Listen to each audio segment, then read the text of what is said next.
ప్రియమైన దేవుని బిడ్డలారా, దయచేసి మీ పరిశుద్ధ బైబిల్ గ్రంథములో ద్వితీయ ఉపదేశ కాండము మీ ఎదుట ఉంచుకోనండి. ద్వితీయ ఉపదేశ కాండము, దీనిలో 2వ అధ్యాయం 3వ అధ్యాయంలో ఇశ్రాయేలు జనాంగము యొక్క యాత్ర ప్రయాణములలో ఇరువురు అన్య రాజులు, హెష్బోను రాజైన సీహోను, బాషాను రాజైన ఓగు, వీరిద్దరినీ కూడా దేవుడైన యెహోవా ఇశ్రాయేలీయుల చేతికి అప్పగించిన విధానము మీతో ముచ్చటించబోతున్నాను. దేవుడు తన ప్రజలను ఐగుప్తు దేశము నుండి విమోచించి కనాను దేశానికి నడిపిస్తున్నాడు. ఆ భాగంలో విమోచించబడినటువంటి ఇశ్రాయేలు జనాంగములో మొదటి జనసంఖ్యలో వ్రాయబడిన 6 లక్షల కాల్బలం 40 సంవత్సరాలు అరణ్య యాత్ర చేసి అక్కడే చనిపోయారు, 2 మనుషులు మినహా. దానికి కారణం, మోషే కనాను వేగు చూచుటకు పంపినప్పుడు 12 గోత్రాల పెద్దలలో 10 మంది ఆ దేశాన్ని గుర్చినటువంటి సమాచారాన్ని చెబుతున్నప్పుడు, ఆ దేశము మనము స్వాధీనం చేసుకోలేం అని చెప్పారు. 2 మాత్రమే, కాలేబు యెహోషువ మాత్రమే స్వాధీనం చేసుకోగలం అని చెప్పారు. ఆ కారణం చేత వారు వేగు చూచిన 40 దినాల కొరకు 40 సంవత్సరాలు అరణ్యంలో తిరుగులాడమని దేవుడు శాసించాడు. దేవుణ్ణి గుర్తెరగండి. The God of the Bible. విశ్వసింపని వారు కనాను చేరలేకపోయారు.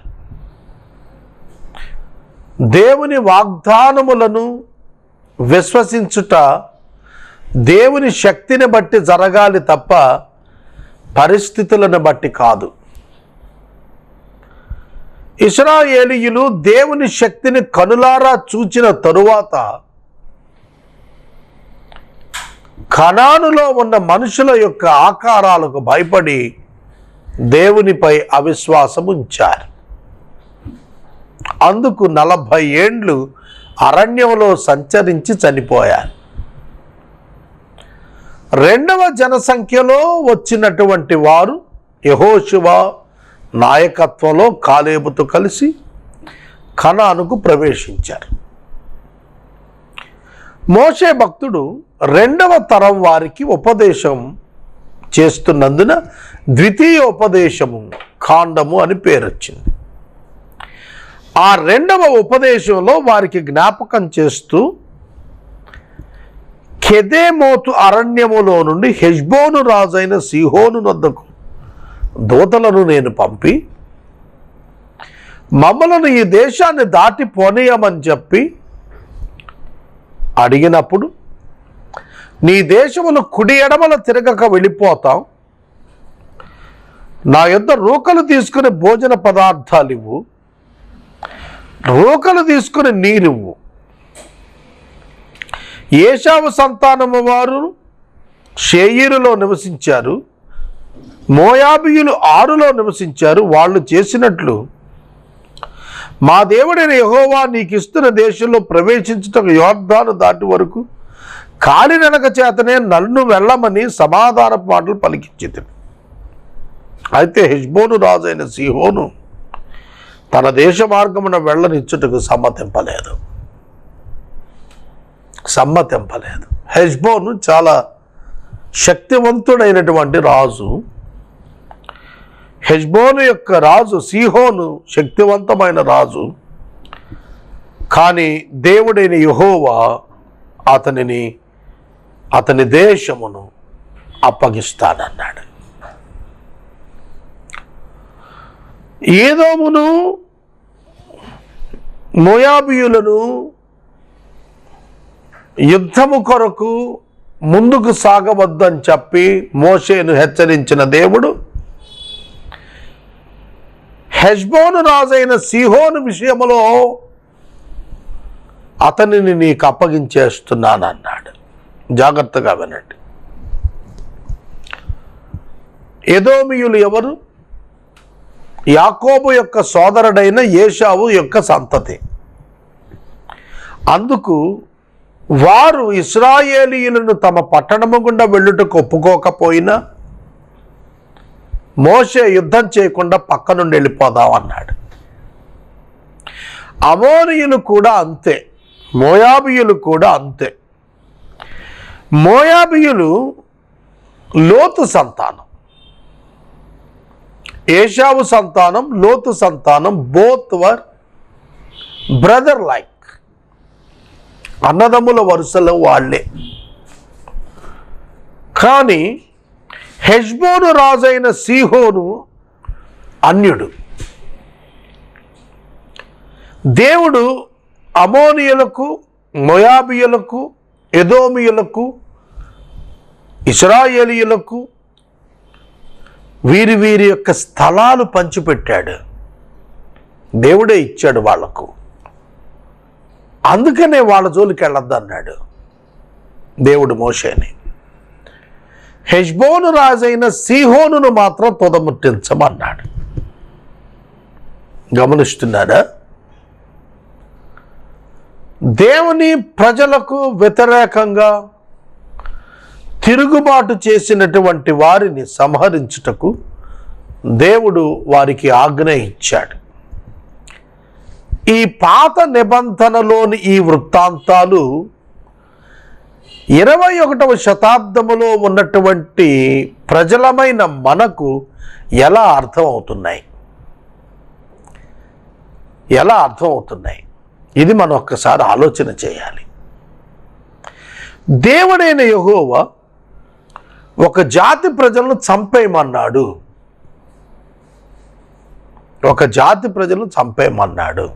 అదే అర్థమవుతుంది అక్కడ.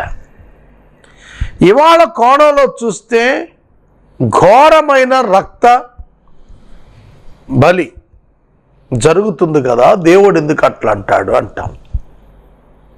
ఆ దినమున ఆ నిబంధనకు సంబంధించి ఆ ప్రజలు అమోనీయుల చేత ఏ విధంగా అయితే, మిద్యానీయుల చేత ఏ విధంగా అయితే మోసగించబడి పాపంలో పడ్డారో అలా పడకుండా దేవుడు వారి పట్ల శ్రద్ధ తీసుకున్నాడు. కావున హెష్బోను రాజైన సీహోనును దేవుడు వారి చేతికి అప్పగించాడు. అందువలన అతని మనస్సును దేవుడు కఠినపరిచి ఇజ్రాయేలీయులపై దండెత్తుటకు ముందుకు రాగా దేవుడు తన యొక్క అద్భుతమైన శక్తి చేత వారిని అణిచివేశాడు. అతని దేశము నీదగునట్లు నీవు దానిని స్వాధీనపరుచుకొన మొదలుపెట్టు అని నాతో చెప్పెను. ఆ ప్రాంతమే తర్వాత రుబేనీయులు, గాదీయులు, మనష్య అర్ధగోత్రికులు ఆక్యుపై చేశారు. యోర్దాను తూర్పు భాగం నుండి కనానుకు వెళ్ళకముందు 2.5 గోత్రాల వారు ఇక్కడ ఉండిపోటానికి ఇష్టపడిన వారికి ఈ భూభాగం ఉపయోగపడుతుందని దేవుడు ఎరిగినవాడు గనుక సీహోనును సంహరించుటకు దేవుని ప్రజలకు అనుమతినిచ్చాడు. చూడుము, సీహోనును అతని దేశమును నీకు అప్పగింప మొదలుపెట్టేశాను. అతని దేశం నీదయ్యేటట్లు నీవు దాన్ని స్వాధీనపరుచుకొని మొదలుపెట్టు. 2 పదాలు ఉన్నాయి ఇక్కడ మీరు గమనించాల్సింది. ఒకటి, నేను అప్పగింప మొదలుపెట్టాను, నీవు స్వాధీనపరచ మొదలుపెట్టు. ఇంటర్లింక్ వర్సెస్ ఇవి. నేను అప్పగింప మొదలుపెట్టాను, నీవు స్వాధీనం చేసుకొన మొదలుపెట్టు. అర్థమవుతుందా? నీవు స్వాధీనపరుచుకొన మొదలుపెట్టు. సహోదరుడా, సహోదరి, దేవుడట అప్పగింపబోతున్నాడట. అయితే మోషే అట స్వాధీనపరుచుకోవాలట. ఏమని అర్థమవుతోంది మనకు వాక్యము? ఏమని అర్థమవుతోంది? సహోదరుడా, సహోదరి, దేవుడు తన ప్రజలకు ఆ దేశాన్ని ఇవ్వటం ప్రారంభించాడు. ఒక మాట చెబుతాను, దేవుడు మన్నాను కురిపిస్తున్నాడు, ఇశ్రాయేలీయులు దానిని తీసుకోవాలి. God is giving and providing, man has to take it and procure it and occupy it. అర్థం చేసుకోండి. ఈ ఫిలాసఫీయే ఇప్పుడు నా పరిచర్యలో దేవుడు నాకు ఇచ్చింది. నేను ఇవ్వటం మొదలు పెడతాను, నువ్వు వెళ్ళి ఆక్యుపై చేసుకో. Then you can stand on your own. I praised God నా. దేవుని స్తుతిస్తున్నాను నేను ఇప్పుడు. దేవుడు ఇచ్చువాడై ఉన్నాడు, మనము స్వాధీనం చేసుకున్న వారుగా ఉండాలి. ఇది ఇందులో మనకు సందేశం. ప్రిన్సిపల్ ఏమిటంటే, God will give you, you need to occupy that. This is the principal.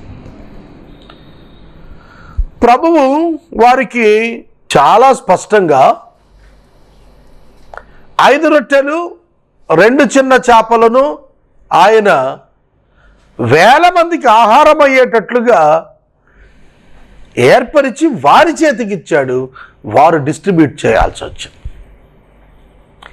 వాటిని విస్తరింపచేసే పని ఆయన తీసుకుని వడ్డించే పని వీరికి ఇచ్చాడు. The action of God will complete when the human being involved and complete it. దేవుని పని మానవుడు చేరి ముగించుట ద్వారా ముగుస్తోంది కదూ. బెతనియా గ్రామంలో లాజరు చనిపోయినప్పుడు సమాధిలో పెట్టబడినటువంటి ఆ మృతదేహం సజీవుడై బయటకు రావటానికి మీరు ఆ రాతిని తొలగించండి అన్నాడు. ఆయన లాజర్ను పిలిచి అప్పగించాడు. 2 డివైన్ యాక్షన్స్ వర్ ఇన్వాల్వ్డ్. 2 క్రియలు ఇక్కడ డిఫరెంట్ యాక్షన్స్ వర్ ఇన్వాల్వ్డ్. 2 క్రియలు కలిసినవి. ఒకటి దేవుని క్రియ, ఒకటి మానవుని యొక్క క్రియ.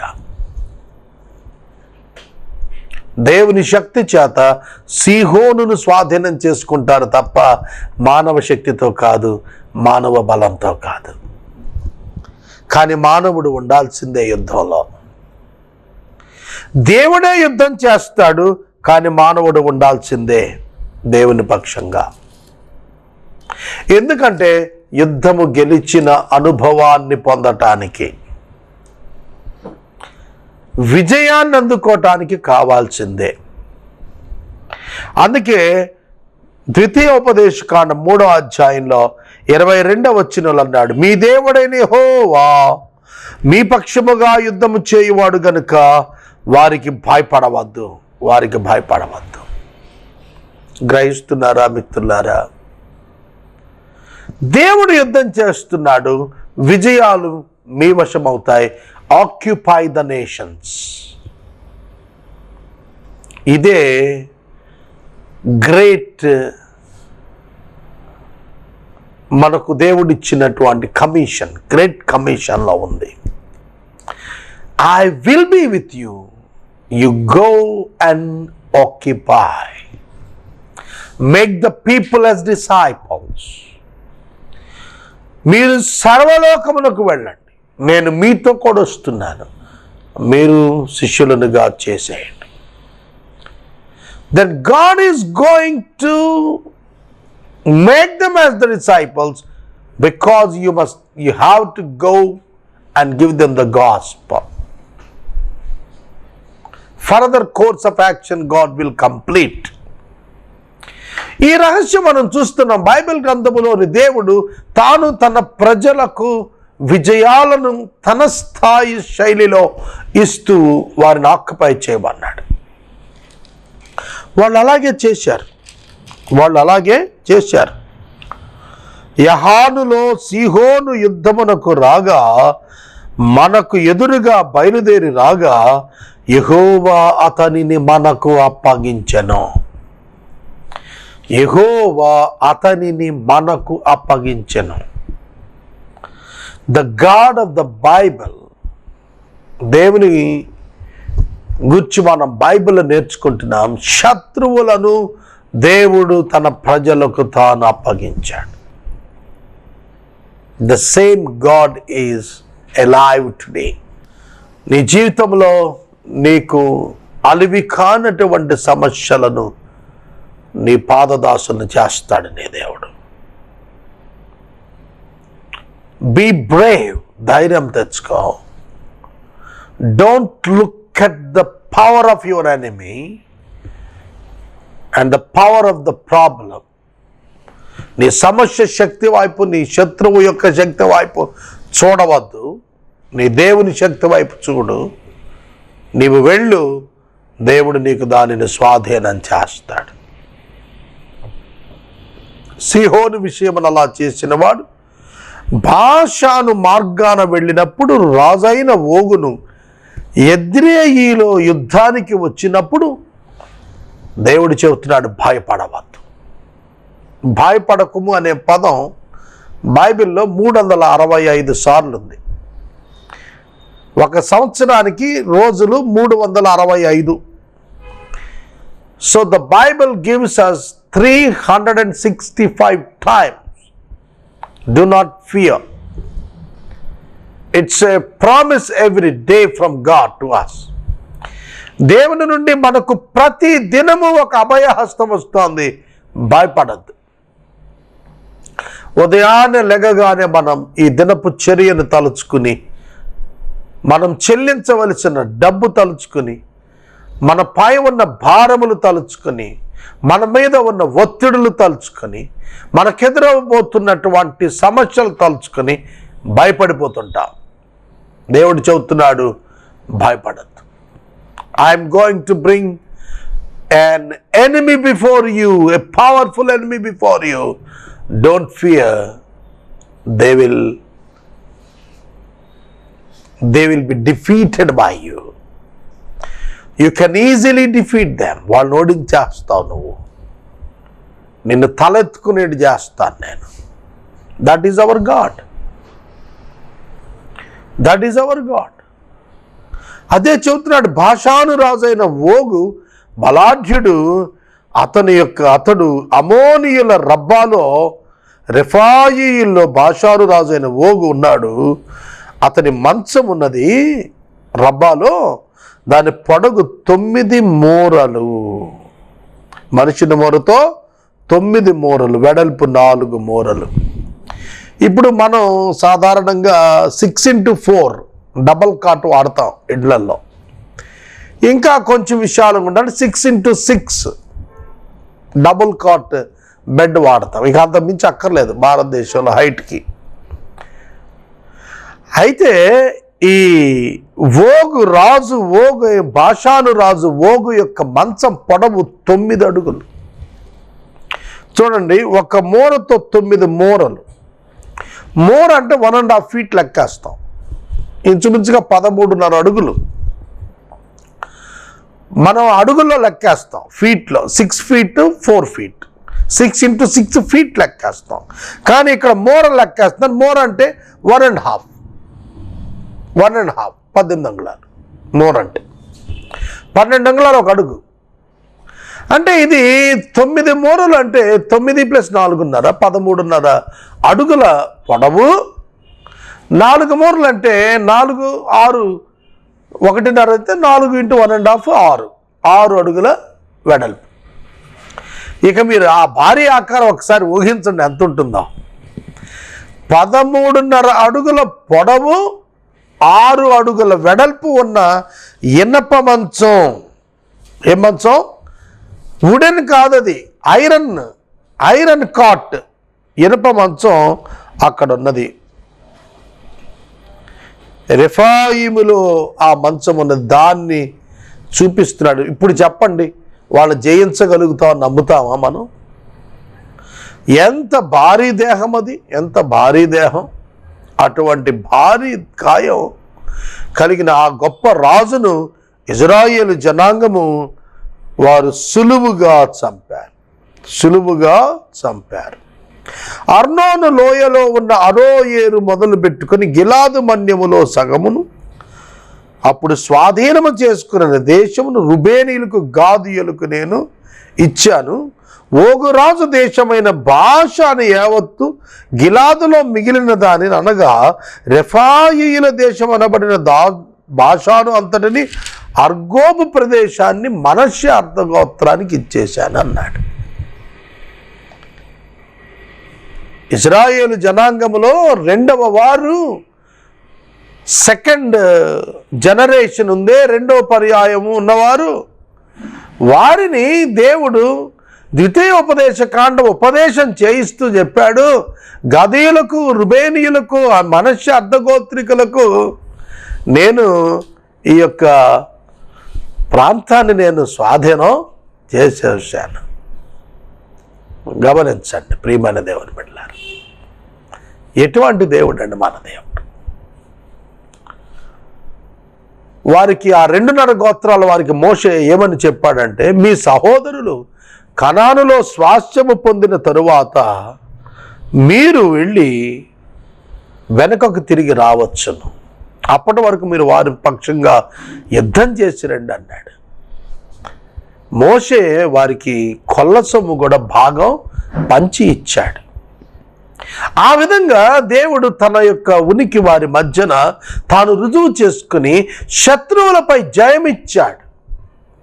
ఇవాళ మన శత్రువు ఎవరు? మనుషుల కాదు, సమస్యలు. మనం ఎదుర్కొంటున్న సమస్యలు ఎంత పెద్దవైనా వాటిపైన జయాన్ని ఇవ్వటానికే దేవుడు వాటిని మన ముందుకు రప్పిస్తున్నాడు. ఈ సత్యం మీరు గుర్తెరగాలి. యుద్ధం చేసేవాడు దేవుడు, ఆయన మనకు ఇవ్వదలిచాడు, మనము స్వాధీనపరుచుకోవాలి. ఇది సందేశం.